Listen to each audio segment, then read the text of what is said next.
Get ready with me as I tell you about the 2 things I think that you need to understand if you want to actually heal from complex trauma. Hi, my name is Danielle. I'm a complex trauma recovery coach and I have a master's in counseling. And that's not just all. I am a complex trauma survivor myself. So you're getting the tea from the inside. Let's go. There are 2 things that I think it is so important for anybody who has complex trauma to understand in order to actually make progress. One of those things is how the nervous system works. Okay, the different states that your nervous system operates within.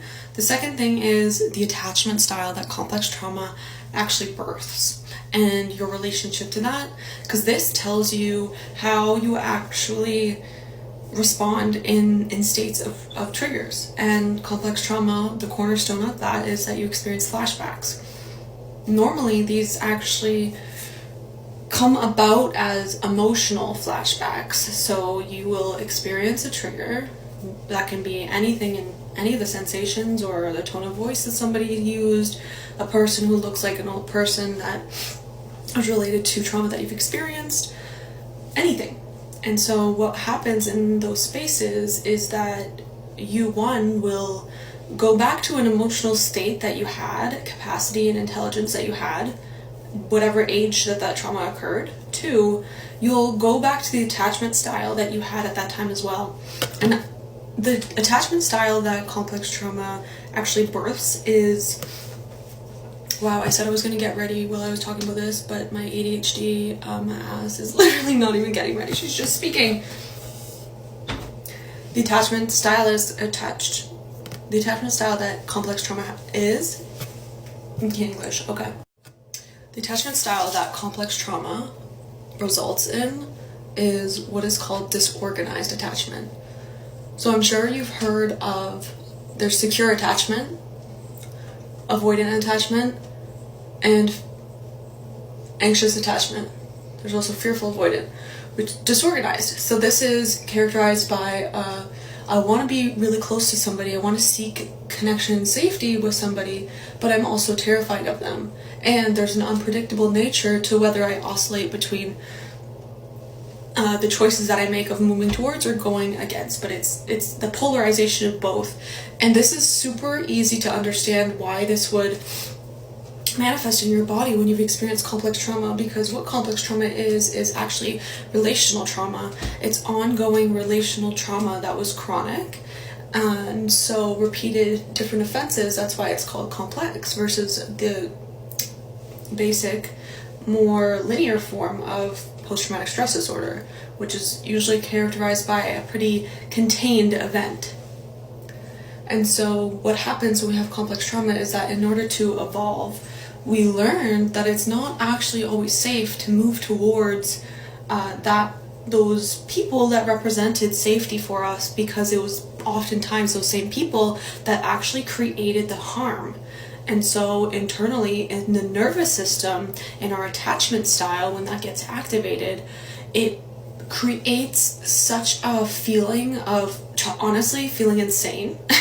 Like feeling insane when you are triggered.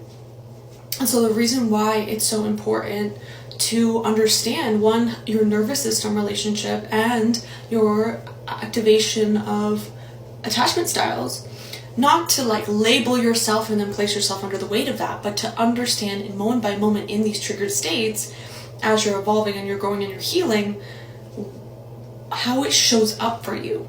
And to be honest, it's always going to show up a little bit different. This is why I say like the label isn't that important. My partner and I often have spoken to each other about different parts of us inside, fractalized soul fragments that have different attachment styles, and it just makes sense to me. And so the first thing that's important is, understanding that nervous system state, understanding the language of your nervous system. This is learning things like neuroception. This neuroception is key for the tiny blimp moment that you have between something being activating and triggering and then you going down a complex trauma or PTSD spiral.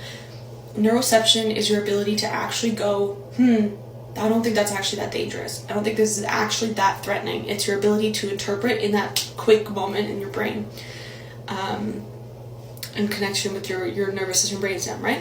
So neuroception is key. But in order to go through any of these things, we actually need to first start with orienting. This is nervous system language again. So orienting is looking around in your body and in your environment and looking for safety cues. So going back to your definition of safety, like what does that look like for you very practically? For me, to know that I'm safe in this room, an example of that would actually be orienting myself to the space. So I would look just slowly, not frantically, because any frantic movement is also activating our nervous system into a fight response. Just looking at all of the corners of the room, right? Just seeing where I am in space. And especially looking behind me. Because when we look behind ourselves, you can do this anywhere, you just look behind. If you're in a coffee shop, if you're in a store, whatever, it actually brings calm to your nervous system because it tells your body, like there's no danger behind me, I can relax a little bit. Especially if you're somebody who has hypervigilance, which means that you're very actively scanning your environment for threats. And you might not even recognize that you're doing this, but oftentimes this is what has a connection to hypersensitivity. And then in addition to that, when we want to bring one more layer, it's that we feel ashamed that we are experiencing ourselves in life this way. And that shame piece makes us extra sensitive, right? Because it's like you're already being berated by this part that is mad at you. So of course, if you're being seen being berated, there's a lot of like, I want to curl and hide. And so to understand all of these different ways, those are how we experience our nervous system and how our nervous system is telling us that we're experiencing life. And so those are really the two things that I think you absolutely need to learn in order to really make progress in healing complex trauma, is understanding your nervous system patterns, right? Are you somebody who often goes into fawning, so people pleasing? Okay, the first one on the nervous system cycle, right? Fawning takes the least amount of energy, actually. Fawning. And then there is fleeing. You're running away. Do you utilize escapism? Do you dissociate? Do you not let yourself get too close to people, right? You're keeping that space, that literal space. And then there's fight. Are you arguing with people? Are you super on the defense? Are you, ruminating about arguments and things you would say to defend yourself, right? That's you being in that fight state. Or are you in the freeze state where you're like super dissociated? I feel like the flee state of dissociation is more of kind of like a zoning out, whereas the freeze state of dissociation is like you're like depersonalized or derealized. So depersonalized is like you don't feel like yourself at all. You feel like you're in like an alien body. And derealization is that you really don't feel like the world around you is the world around you. You feel like this looks fake, like this doesn't look real. To me, those are states of freeze in the nervous system. And the last one is shutdown. Okay, so that is what you see when you see an animal that's about to be killed. Okay, and they play dead. Our nervous system works the same way. And so when you have exhausted all of your resources, because that's a last resort, that is the absolute last resort, that is when your body and your nervous system has realized it is not safe for me to fawn, to flee, to fight, or freeze. So I'm going to shut down. And usually this is very, very common in complex trauma, because the literal definition of complex trauma is that it is relational trauma that was repetitive and ongoing over long periods of time. So you probably didn't start in the shutdown, but over many years you ended up there. And so the shutdown can even look very functional. It can feel like you're always exhausted, like you are never getting a break. And so there's so much more to this, and if you're curious and you want to know your pathway from trauma to rebirth, pleasure, and miracles, I have a free quiz in the link in my bio.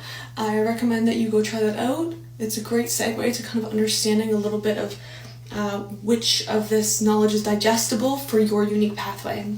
I love you. Let me know what you think.